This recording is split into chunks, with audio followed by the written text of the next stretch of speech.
Hi everyone, this is Sophy, and today Sarah and I are joined by Pavi Theva. Pavi is a life and career success coach, mindfulness teacher, podcast host, and speaker in the realm of self-growth. Sarah and I were so excited to have Pavi join today to share some of her wisdom and some of the journey that's led her to where she is now. Pavi is passionate about helping corporate professionals find more fulfillment in their careers.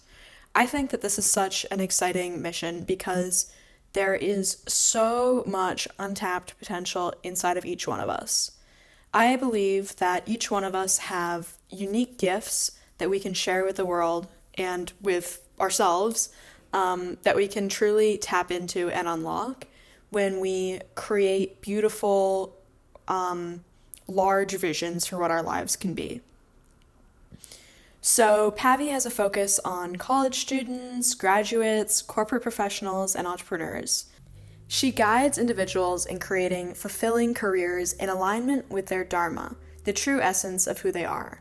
Pavi assists her clients in connecting with their career goals, achieving peak performance, up-leveling their mindset in both life and work, building confidence, and ultimately creating lives and careers they can be proud of.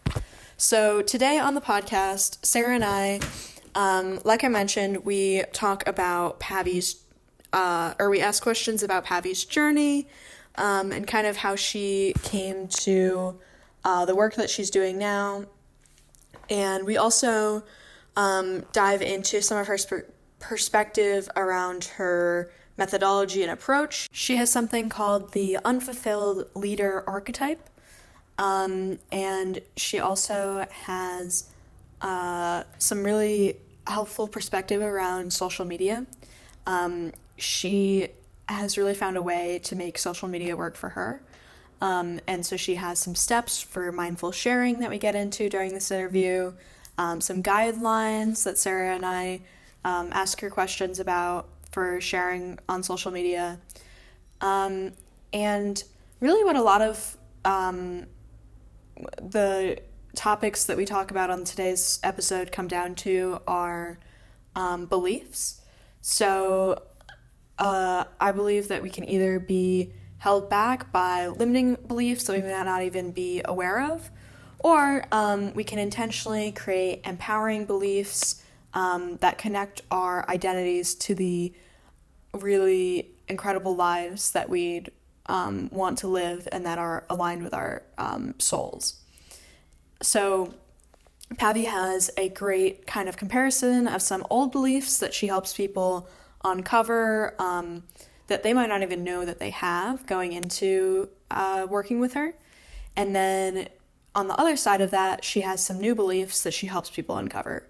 So one example of that would be that an old belief is success means having a high-paying job, an impressive job title, and being recognized for your accomplishments.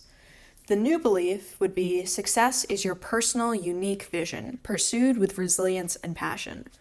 So I love how she says your personal, unique vision, pursued with resilience and passion. I think that's a really powerful statement.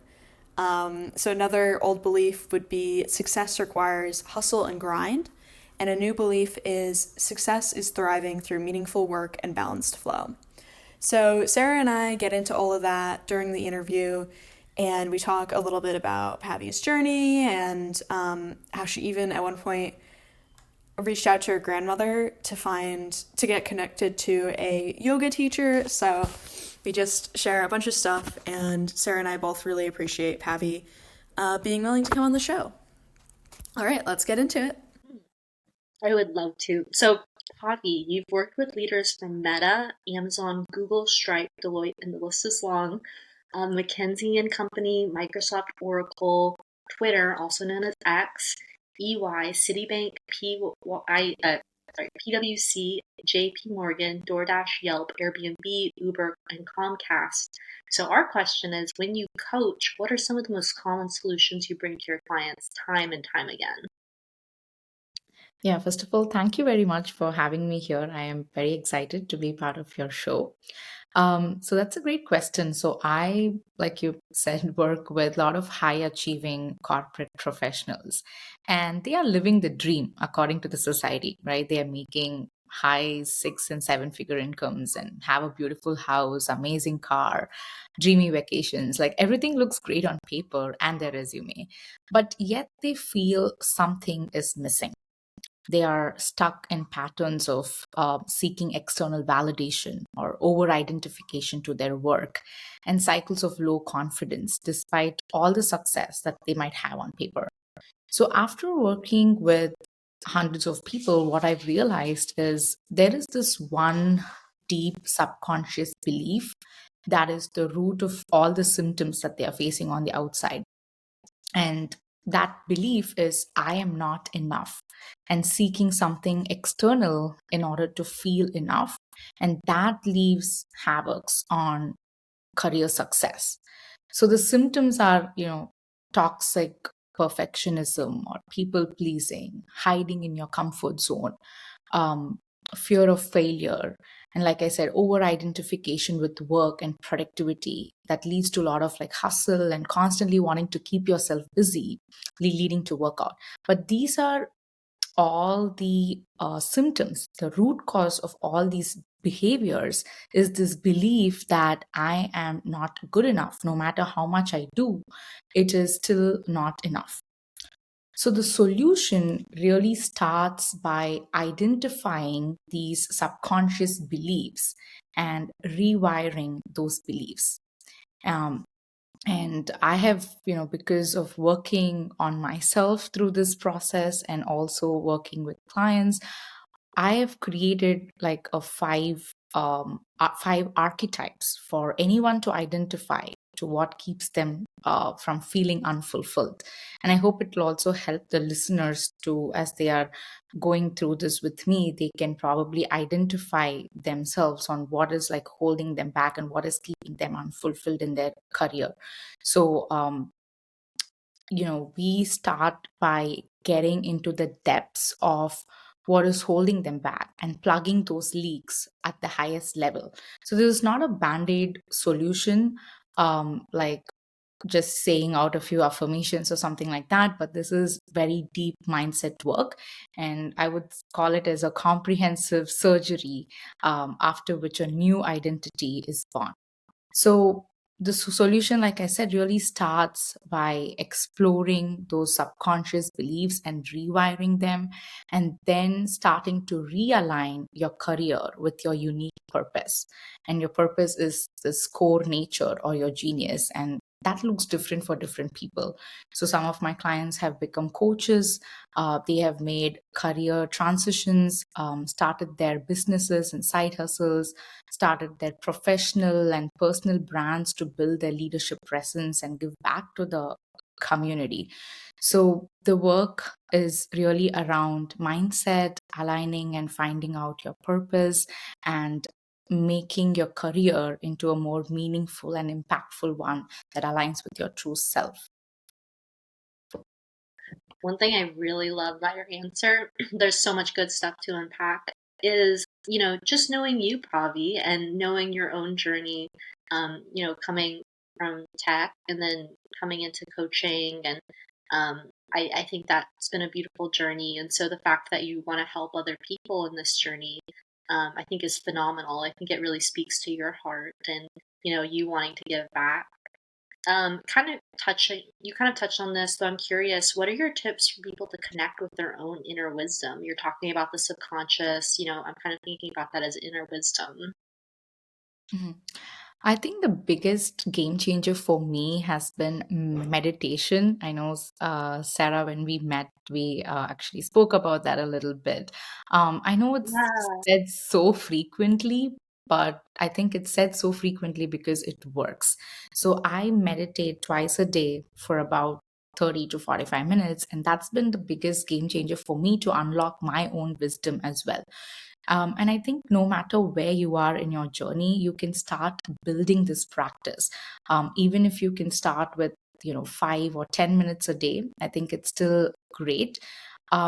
because you are able to really sit with yourself in silence and feel who you are from the inside out without all these stories and the noises and external disturbances or validation. Like you're able to turn off all those stories and really sit with yourself and feel who you are, feel that wholeness and the peace in that space, right? So you realize really like who you are, and you know that no matter what the consequences are on the outside, you can come back to this place anytime. And it is from that space that you're able to really realize who you are and introspect and take actions and unlock your wisdom. So I would say that has been the greatest practice for me, that I uh, teach my clients and everyone about how you can start to build that practice into your daily routine. Another favorite tool of mine is also journaling. People, I think, usually complicate it a lot, like, what should I journal about, and bullet journals, and, there are so many methods out there. But I would like to really keep it simple, like, really take out your journal and write down whatever thoughts come to your mind. Like when you're really stuck in that overthinking zone, you can really unplug by taking your journal out and putting down all the thoughts that are coming to your mind. Really use it as a way to release and then introspect. Okay, this is where I am. This is what I'm feeling right now. These are my thoughts. Are these thoughts valid? What do I need to shift? What is in my control? Like once you write down and dump everything, then you can really introspect and start taking actions. So, journaling and meditation are really my favorite tools to help unlock your inner wisdom and your power. That is so simple, though it's so wise. And the way that you talk about both of them, I mean, it really is like, how you meditate or, how you journal. And I think those are both really helpful things that I've found for myself. And so hearing you talk about how people can connect with their inner wisdom and kind of heal themselves that way and find their next purpose, I think is really important. Yeah, totally. I love how you kind of emphasize keeping it simple, because that kind of gets to the root of what you're trying to do. Is you're trying to keep things simple and kind of tap into just what you're naturally gravitating toward, or like we talked about, tapping into your inner wisdom. And I'd love to talk about a little bit more. You talked about kind of identifying beliefs that might not be serving people. And before the interview, you expressed that you'd be open to talking about a point in your life where you felt like you kind of reached a rock bottom and you felt like you were ready for some changes. When you're going through that, kind of, what was that experience like, and how did you sort of recognize the fact that you were in a place where you didn't maybe want to be? So I like to take you back in time. So I'll tell you a little bit about like how I grew up and everything, so it can, make sense a little bit more. So I actually grew up in India, and I come from a family of engineers, doctors, and like really high achieving people. So I always felt like I had to achieve, be more productive and successful in order to feel worthy. And of course, as a child, it wasn't very explicit. It was all subconscious. I used to be, maybe I'm still am, I don't know, but I used to be like always wanting to keep myself busy or wanting to study hard and, prove something. To the people around me, to my family, in order to feel like I belonged and feel like I'm worthy. So when I stepped into the workforce, this belief translated into me working more hard and also playing hard. Like it became like, this work hard, play hard kind of a person. So I had two worlds. In my corporate job, I performed exceptionally well. I worked in big four tech consulting and startups in the Bay Area and at FANG companies. And I was doing really well, climbing the corporate ladder. And then the other world, I play very hard, and that involved a lot of alcohol, late night parties, eating out a lot. And that took a toll on my mental and my physical health. But that was really my outlet to release my stress. And I also think it came from a belief that I want to be anything but ordinary. Like, I really had this belief that I have to live life to the fullest, and fullest means really having a lot of fun and and then working really hard. So that's what it meant to me at that time, and it came from this place of fear of regret. Like, what if I miss out on life, or what if I miss out on this experience? And that belief really led to burnout, and ultimately I just broke down at some point. So from there, I had to rediscover myself and heal my mind, my body, literally everything, because I had digestive issues, and I was way overweight, and everything just I was at the rock bottom, and it was a dark phase in my life. But that's what led me to who I am today and what I'm doing today. So from there, I did a lot of spirituality and personal development and mindset work uh, to heal myself. And that's when I realized that my true purpose is actually to help others unlock their full potential and create more meaningful and impactful careers. Because when I looked around, um, people who were like me, who immigrated from India and other Asian countries, they were also kind of facing the same thing, being in that high achieving ambitious jobs. They were all kind of facing similar things that I went through, like hustling and grinding and seeking that external validation and not feeling enough, and using like alcohol or shopping or other things as an outlet to express that. So that's when I got more passionate to help other people who are in that similar journey. And I also realized I have an innate strength and gift in understanding the core of someone and guiding them in their authentic path. It A lot of my journey was around using social media and using social media to share my experiences and journey, which really unlocked my path more and more. But that's how I kind of, worked on my beliefs, uh, and then used social media and used that to fuel my passion to launch my coaching business. Yeah, I love that. I think that's so, um, I don't know, just like, I feel like it's so exciting that you can be able to help people kind of tap into something that's more meaningful and impactful. And really, they can ultimately find, not only can they kind of find a healthier way of going about things, but they can also, which is the most important thing, but they can also then, as a secondary outcome of that, end up really reaching a greater level of success because they're no longer kind of being held back by different limiting beliefs, or like you talked about some of these things like going out a lot and maybe um, kind of using ways to kind of make up for a lack of fulfillment that they're feeling in their career or just in their life in general. So thank you so much for kind of sharing about your journey there. Yeah, And actually, to add to earlier, that, sorry to interrupt, but I wanted to say something here that I don't want to pathologize ambition and people working hard. I really love and respect that, and I'd like to think I'm also an highly motivated and ambitious person myself. But the major question that I feel everyone should ask is, what is fueling your ambition, and where is that coming from? Is that coming from deficiency and wound, wanting to prove your worth, or is it coming from wholeness and purpose? So, where it's coming from is what really shapes your mental well-being and also shows up on the outside as a in your jobs, in your relationships, and everywhere else.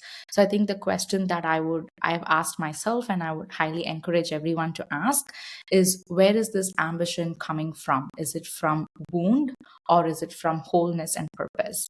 And I think that's what truly makes a lot of difference, because even today I work a lot, like in the sense I work 10, 15 hours, and sometimes I work on the weekends, but it comes from this place of joy and creativity and purpose and passion, and it feels different. It doesn't feel like I'm hustling or working, but I feel it's a way I get to express myself and grow my potential and see what I'm able to do and create, right? So where it's coming from has really changed, but who I am at the core, like, that ambition and everything is still there, but it's more aligned to my wholeness and to my purpose. So that is what I would really, want to share with people who are listening here, that you want to really introspect on what is fueling your ambition.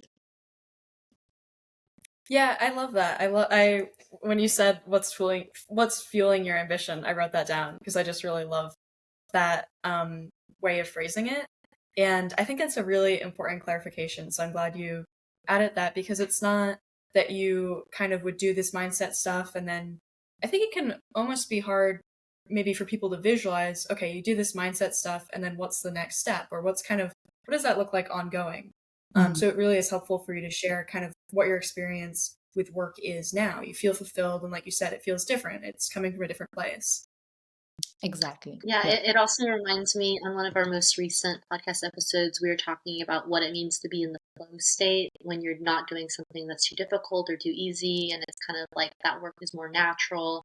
And I love hearing, especially after hearing your story of like when you were in that work hard, play hard, though now you're in an area where you're your own boss and you're kind of like working these long hours still, like 11, 15-hour days, though like it's coming from a place of like fulfillment and joy and creativity and purpose. And I just think not only is that really beautiful for you and it is inspiring for people like me, though it also really makes me think about the audience and makes me think, I hope other people can experience that as well. And like if they're not experiencing that, making sure that they can practice things on their own or contact you. And I just think I hope that everyone has that in their life. So one question I had was, what are some moments you felt inspired to take your own career and life to the next level? What did you do next?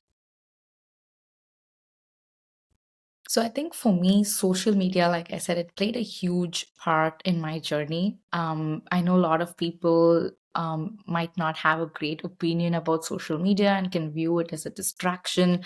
But personally, for me, when I realized that I'm getting more passionate about self growth and mindfulness and these topics, because it really transformed my health and helped me to grow. So when I started to implement those things in my life and saw the changes, I got very motivated to share that with others. So during that time, it was actually 2020 and during the pandemic. So one of the best ways I was able to reach people was actually through using social media. So I started to create content around these topics that I was passionate about. And also I was very vulnerable, sharing about my personal journey, like what I went through, my beliefs, and how I'm changing them, how I'm working on, creating my own path. And a lot of people got inspired through that, and I think mainly because they were able to see themselves in my story. Because a lot of people coming from the Indian background, like an Indian household, had very similar experiences like me. So I think once I started putting myself out there on social media, a lot of people started reaching out and asking me for more questions and guidance. And that was a huge pivotal point in my career, because I started taking it more seriously, because I felt like, okay, now people are taking this seriously. They are seeing me as a guide, or someone who can offer solutions, and I took it more seriously because that validation really meant something to me. And that's when I started to create solutions to these problems that they were asking me about. So I read more, I signed up for more programs and certifications, I educated myself, I implemented a lot of things that I learned on myself, because knowledge is one aspect, but when you start to implement that in your life, you can turn that into like insights and wisdom, right? So I was able to do a lot of those things for my social media audience, for my community. And then I realized there's this whole nother world of possibilities in coaching. I wasn't very aware of that industry before, but through social media, I met a lot of other coaches. I started to understand like the type of work that they're doing, and I worked with a coach, and I figured that, oh my God, I love doing this. I love what she's doing, and I think I can do it. And that is what I'm doing kind of unofficially without calling myself a coach. But once I worked with her, I figured that I can do this too, and I want to do this, and I would enjoy doing this. So once again, I had to work on my limiting beliefs, because being someone, much more uh, in my 20s, or in my late 20s, it felt like, am I too young to be a coach? Can I mentor people? So I had to work through my limiting beliefs, and then I made the transition from a blogger, a content creator, to actually a coach, and officially launched like programs and things like that to really help people and transform their life. Yeah, that's really exciting. And I think it's really cool how you're able to have such a sort of positive take on social media. Like you mentioned, a lot of people probably don't have a great relationship with social media. And you talked a lot about that in your first TEDx talk, just kind of helping people realize that they have a relationship with social media where they're kind of mindlessly scrolling, Mhm. maybe kind of mindlessly consuming stuff that it doesn't really align with what they want to be consuming, but it's just kind of habit.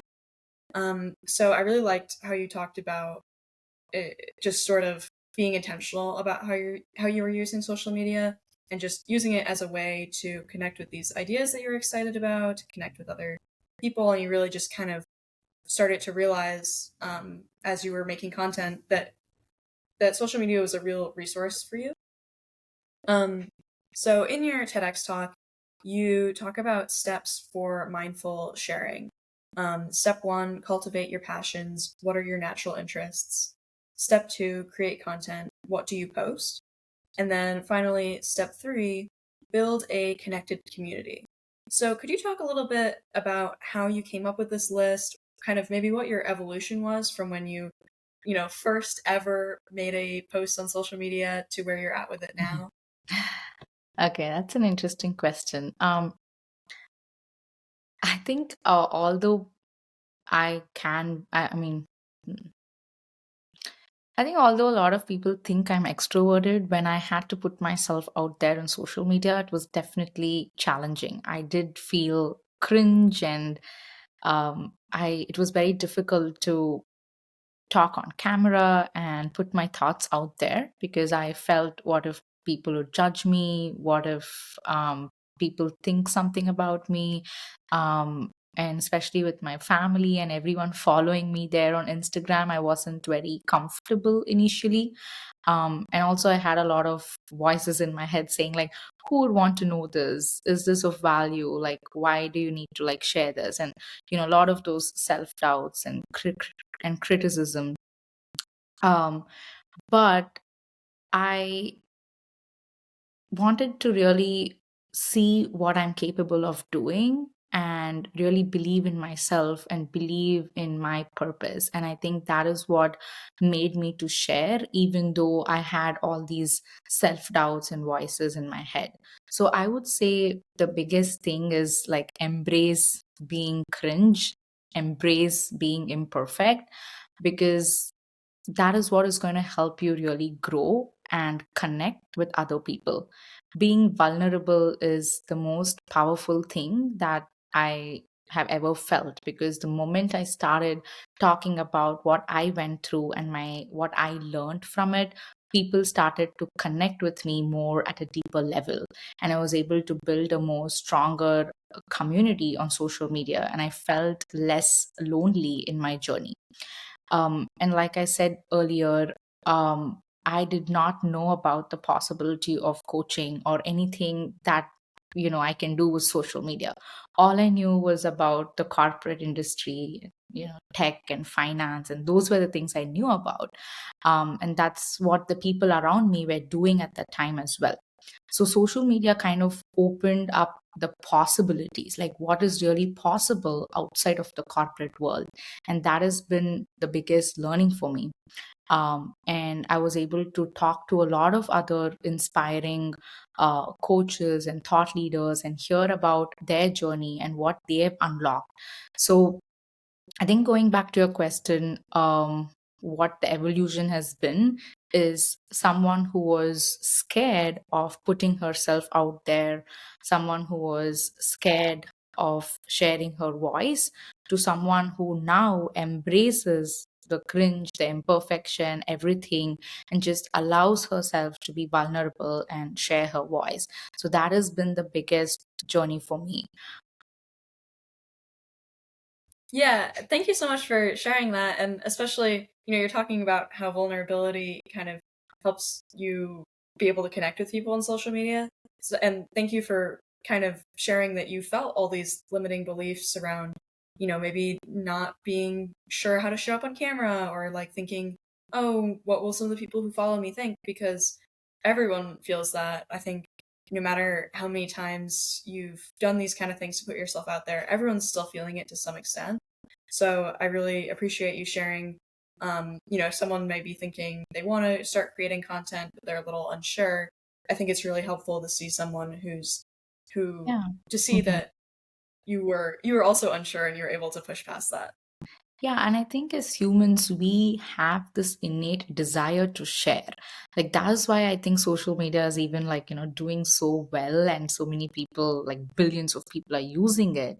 Because as humans, we actually love to share. But what really stops us from doing that is those voices in our head that we spoke about. And I feel the more you share, the more you become self aware as well. So, in my journey, when I started to share more about these topics, I learned a lot of things about myself. I learned a lot of things about what I like, what I dislike, what are my values, and what are my beliefs. And, I learned so much about myself that I was able to build the foundations of who I am and what I want to do through sharing. So, anyone hearing this, if you have some kind of passion, like you're not even sure what it is, but maybe you know that it is something related to sports or something related to mindfulness, like whatever that is, whatever you already know or whatever you're already doing in your life, if you can just start sharing about that, I am sure that you will become more self-aware and able to build up your confidence and your values and everything just through sharing. I love hearing about the power of sharing. I feel like it's just, even what we're doing with the podcast, and wanting to share. And I love hearing you talk about like that everyone in the world wants to share, and it's such a human thing. I mean, that definitely is what connection is all about. So it's very heartwarming. I did have a question, Pavi. So, during your TED Talk, you shared 3 guidelines for mindful sharing on social media. One was forget the rules of social media and have fun. 2 was be intentional with your energy. 3 was use social media to build community and make meaningful connections. So, how do you have fun on social media? And what's a great example of how social media has given you community? Yeah, I think when someone starts to create content on social media, at least for me, initially it was like, am I having likes? Are people following me? Am I getting comments? Like, I was too hung up or caught up with all these metrics, and I felt like it was taking away the fun of sharing and being on social media. Like, the entire purpose, became more like looking at the metrics and the insights and seeing like what what reel will go viral. And I didn't really enjoy social media when I started to bring my focus on the metrics. So that is why in my talk I said, really, make the purpose as having fun on social media, and the rest of the things will naturally follow. Because now I think there is more emphasis given on, is this, are you using the trending music and all these different kind of rules that is taking away the fun. So I really, stopped thinking about all that, like about my followers, likes, and all those things, and just go openly and share whatever that is I want to talk about, whatever value I want to give to people. I would just, keep my focus on that. And I really enjoy Instagram stories as well. I know, Sarah, we spoke about that, like how we enjoy using Instagram stories and sharing the behind the scenes of, what we are up to. So at this point, although I have a business and everything, I still like to use social media to share my message and to live my message, um, and really, like I said, have fun with it and let go of all the rules of social media.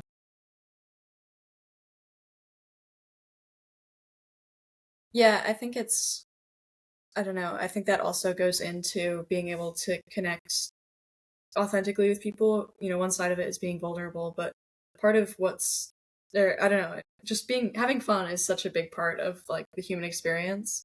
So I think just being able to garner that kind of authentic presence on social media, I think that's like really has probably really enabled you to kind of grow, like you talk a lot, like grow your, to be able to connect with people who like truly resonate with your work and what you're doing and just kind of align with you as a person. I love what Pavi was talking about with Instagram. Totally true. We love our Instagram stories, and Yes. literally, yeah, Sophie's laughing because she knows. It's funny, and it's just fun because you can post about so many different things. Like right before this, I went on a walk with my dad, and I posted that he gave me a melon and some persimmons, just little things. And it's nice just to not take life so seriously. Like sometimes it's like I've felt Mhm. pressure like when it comes to posting on Instagram, like, oh, is this worthy of a post? Or like, do I want to make a whole post about this? So when it's a story, I'm like, I want my friends just to know that my dad got me a melon. And so, it's fun, it's simple, and it reminds you that life is fleeting and it's full of wonderful, beautiful, fleeting moments. Yeah. Yeah, totally. So, changing topic a little bit, off of social media, you talked in some of your resources on your website and your YouTube channel about how you integrated Eastern philosophy, psychology, practical spirituality, and more to create your conscious leadership method. So you've talked a bit about kind of some of some of this so far already, but I'd love to know more about how you went about combining those different teachings, kind of maybe what you were drawn to from different practices. Mhm. I think one of my core values is learning, being a student of life. So I went very deep into all these different topics, and was very curious to learn more about them, to implement it in my life and see how much it can transform me. So some of the resources, was from Deepak Chopra, Sadhguru, and there are a lot of other spiritual leaders that I follow and I read their books.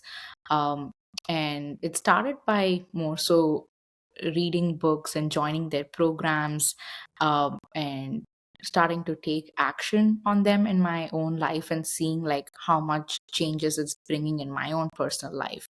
And growing up in India, I was exposed to a lot of yoga, meditation, but at that time, I did not take it very seriously. I thought it is, for older people, and I didn't care much. But when I was completely burnt out and did not and felt very lost in my life, I went back to a lot of those ancient wisdom and ancient Indian practices. I called up my grandmother one day and I was asking her about, some of the resources that she knows about.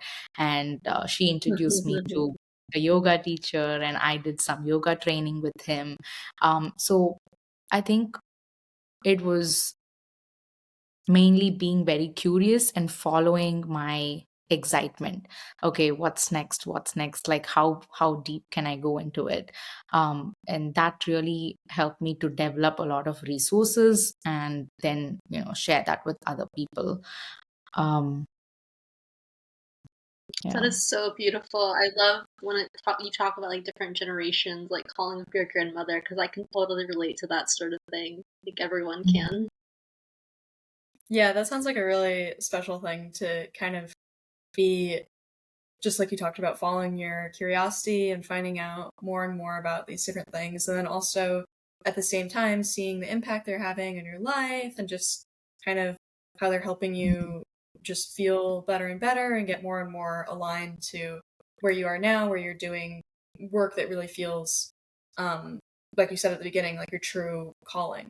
So that's Mhm. really exciting and sounds like a really special journey to have been able to kind of dive back into some stuff that you had been exposed to as a kid and reach out to your grandmother, and then also just kind of explore some other practices and just kind of follow your curiosity and passion there. Mhm. Um, so this is somewhat along the same vein as uh, kind of reaching out to your grandmother about some of those practices.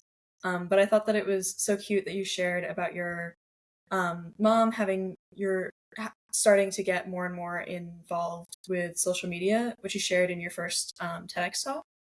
So I'd love for you to talk a little bit more about that if you're comfortable, and just kind of how she, like, was it a combination of you teaching her and her teaching yourself, or how did that end Mhm. up happening?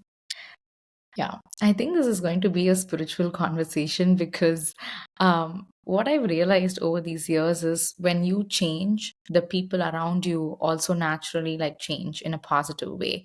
And I think it's a natural process because when your energy changes and you radiate the lessons that you have learned to the people around you, like you're not going and telling them what to do or you're not teaching them, but it's just the way you are and the way you radiate that energy. When that happens, and if the other person is like open and willing, then they pick up that energy and change for themselves.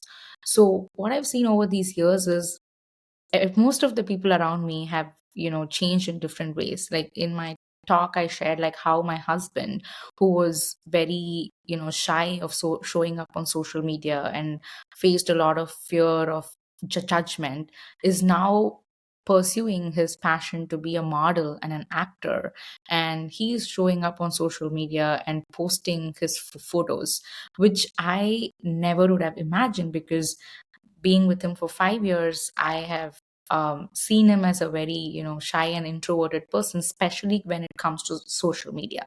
But now he's completely transformed. And same with my mom, my dad, like they have not been people who are on social media, or in fact, they had a pretty bad opinion about it. When I used to share things on social media, I remember my dad called up and said, like, why are you posting all these things on social media? Like, we don't want everyone in our family, like extended family, to know what you're doing. Just make it a private account.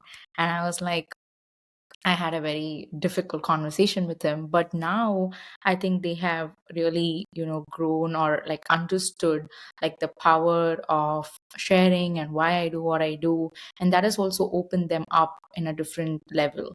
So now, like, you had mentioned, my mom has started sharing content, and she has really she's a great example of how you can embrace imperfection and cringe and everything, because um she's 58 years old and she doesn't know like all the algorithms, or how to use it properly, how to record, where to keep the camera, like the ring light and all these things.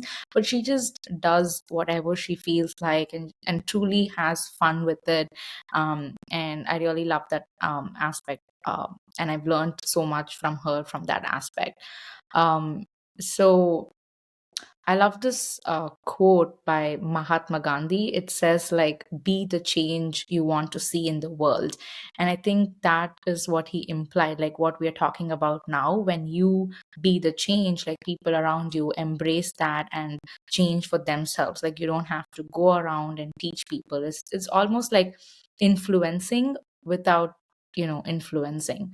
So that's been a beautiful journey to watch, not only for my mom, but for my dad, for my husband, for my brother. Like it's just been such a great journey and an inspiration for me to always grow and be a student of life. Oh, when you were talking about that, Pavi, I was instantly just thinking about my family and like certain changes as well, and I just felt so honored that you shared that with us because I definitely had that little insight of the day, and it just felt really good. Yeah. Yeah, I can definitely relate to about just kind of, I don't know, I guess I like the word you used, transformation, um, and just how you're able to. You talked a little bit earlier in our conversation about how some of the things when you started using social media more, you kind of saw more possibilities. Mhm. And I think that some of this mindset work that we're talking about and the becoming more aligned with the work that you really feel is meaningful to you, I think that that can sort of open up possibilities that you would never have even imagined before. So I love how you talked about the word transformation in the like scope of that, and I can definitely relate to just there being a time where I kind of got more interested in some of this mindset stuff and meditation and different practices like this, and I kind of feel like I may have influenced like my parents or people around me to kind of have a positive uh, change. So that's a really special story. Yes, that's awesome. Um, Pavi, on your website, we loved your diagram of the old beliefs and new beliefs. And so I was gonna read some of them briefly. So, like, an old belief would be success means having a high-paying job, an impressive job title, and being recognized for your accomplishments. Though the new belief would be success is your personal unique vision, pursued with resilience and passion.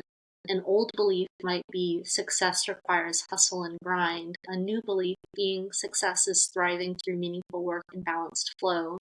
An old belief being success is a destination. When you finally reach the promised land of success, then you have made it. With the new belief being success is a journey of continuous inner work and personal growth. So I was just going to ask, what inspired you to make this? Yeah. Thank you for reading that. I'm glad you noticed that and it inspired you in some way. So coming from an Indian household, I think success, the way it was seen is the more you achieve materialistically, like the better job you are in, the more money you make. That is what success really meant in my household. And that was the success I was chasing as well. To make six-figure income, to buy a house, and then to settle or retire, by 50, have like assets. That was my definition of success when I was growing up and when I was in the corporate world. That was the success I was chasing. But somehow, even after achieving those milestones one by one, it never felt good. It still felt like something was missing, or it felt like, what is the next thing I can achieve? So I knew something was wrong, but I didn't know what it was. So I was kind of questioning, like, am I this person who can never be happy? Am I is there something wrong with me? Is everybody else feeling this, or is it only me? And I was really lost at one point, like, what does success really mean to me?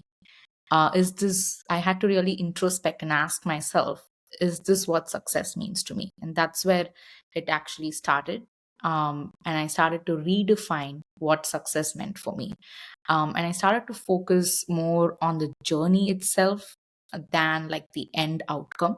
So I'll give you an example. When I was working on my TEDx talk, it was easy to fall into this pattern of thinking that success here means that the video should go viral, right? And I should become a celebrity overnight or whatever. But I noticed that, okay, I'm trying to fall back into this old way of defining success. So I kind of was very intentional on how I defined success for that particular event. So how I redefined it was, am I delivering an impactful message? Am I delivering it, from my heart? Am I passionate about this message? Am I able to give people certain key takeaways or inspire them to make any changes in their life? So my metrics of success was very much focused on the journey itself rather than the end outcome of it. um, Even things like, am I able to overcome my fear and anxiety of talking on a big stage? So those were the things on how I defined success for the TEDx event. And now, taking that example, you can really apply it in anywhere in your life, like really having a personal definition of what it means to you, which is meaningful to you, and which is focused on the journey itself rather than the end outcome. So the new paradigm of success that I would want to see in the corporate world is really how employees can have a personal definition of success that is purposeful to them, meaningful for them, and makes them to create more impact and also feel fulfilled in their work. Because what I'm seeing in the corporate world is still the old way of defining things like, you have to get promoted. If you're 2 years in the industry, then you have to become a senior level. Like, it's still, very much in the old way of defining uh, success by your job role or by the salary you make. And that is really the change that I want to see in the corporate world. And I'm trying to weave in my lessons learned and bring that forward in the corporate industry to see that change, because we are the next generation leaders. And if we work from a place of wholeness and purpose, then we are able to build a more collective consciousness and a better workplace overall. Yeah, that's so important, and I feel like that's just such a exciting thing to be working toward, because I think really what happens when you work more in alignment with your purpose, um, and really have your own definition of success. I think that really builds a better foundation for both yourself in your life. You're more in balance, and then also for the work that you're doing can be, you can kind of tap into, I don't know, better decision making and just a better foundation for it all. And thank you for sharing the example specifically about the TEDx talk. I think that's really helpful to see how you um apply some of these bigger principles to like a specific event and kind of how you approach it. So that's really exciting. And also, one thing I really liked when I heard the example about the TEDx talk that you had just talked about, Pavi, is I really heard self-compassion. And self-compassion is so important to me. And just kind of when you're talking about like, oh, like it's not about getting viral, like even if I can talk on this big stage, it just really showed growth, self-compassion, and I think those are like the building blocks to greatness. When we are trying to chase these big goals, it's often easy to face shame or guilt or criticize ourselves. And I think that is the place where we can really practice more compassion towards ourselves and focus more on our journey, like see how far we have come. And it removes a lot of this, yeah, guilt, shame, comparison, and in fact makes the journey more joyful and exciting. Yeah, I feel like just after coming out of this conversation with you for myself, I'm thinking, oh, what are some ways where I can kind of do things that feel more aligned to me? Or, can I actually recently I've been, so I'd say maybe like 3 years ago, I kind of started to learn more about the mindset stuff and the meditation that I mentioned a little bit ago. But I've recently been trying to dive a bit more back into it. And so just coming out of this conversation, I'm really thinking, oh, what can I maybe do a little bit differently? And um, yeah, how can I kind of apply some of the stuff that I've learned in this conversation? We all need to meditate together. Yeah, that'll be fun. We should do that. Yeah, I would love that. Yeah, and I mean, like, getting to talk about this stuff with you, Pavi, too, is it's like, I definitely feel like there are personal things in my own life that I've been working at, whether it's meditation or, trying to be the best version of myself, and sometimes seeing that influence other people around me. I just think you're so fun for being able to talk about it in such a lighthearted way when even talking about your grandma, like teaching you yoga, or like getting you connected to a yoga instructor because she has like the connection. Like, I mean, I think it just shows that like no one does it by themselves. And it's like, though it's like you were kind of like Mahatma Gandhi said, you wanted to be the change. And so the change was kind of there for you, also waiting when you were able to be willing to take the step. So finally, Pavi, how can listeners stay connected with you and find out more about your work? Yeah, if you'd like to connect with me, I'm pretty active on Instagram and LinkedIn. So you can find me at I am Pavi Theva. And my website is also www.iampavitheva.com. And you can find some resources there and a way to check out my programs, or you can reach out for a clarity call through that. Yeah, those are a few ways you can connect with me. Awesome. Well, thank you so much, Pavi. I want to clap. I'm just so excited. Yeah, so much fun talking with you. Mhm. It was very inspiring and interesting to just talk through, all these different questions. It really made me, think, reflect, and it was a very interesting experience. I really enjoyed it. Thank you. Hi, everyone. I hope you guys really enjoyed this episode. I felt really just grateful that Pavi was willing to be on the show and to share her journey with us, and also just to share her insights with us, because I truly, truly believe that this work around beliefs and identifying beliefs that may not be serving us, and reprogramming ourselves with beliefs that do serve us is really something that just can open doors for you that you wouldn't even believe. So I liked how during this interview we talked a little bit about perfectionism, identifying beliefs, like I mentioned, coming up with a new identity, connecting to your true self. And Pavi talked about keeping it simple while journaling. And then something I really wanted to highlight was Pavi said, what is fueling your ambition?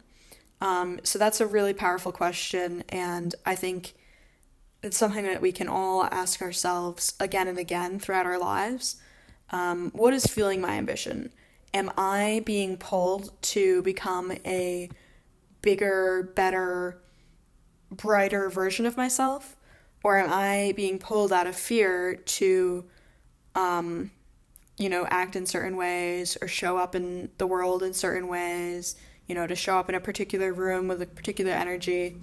So that's a really powerful thing. And then finally, Pavi also talked about vulnerability and the power of vulnerability when it comes to connecting with each other. Sarah and I definitely hope to really have this podcast be a platform where we're able to truly connect with guests and connect with listeners, have listeners feel like they're truly connecting to guests and, enjoying learning about their stories. So I think vulnerability is something that we really value. Alrighty, well, I think that's pretty much it. And again, you can find Pavi's work. Her Instagram is I am Pavi Theva. So I am Pavi, Pavi, Theva, Theva. Thanks so much for tuning in.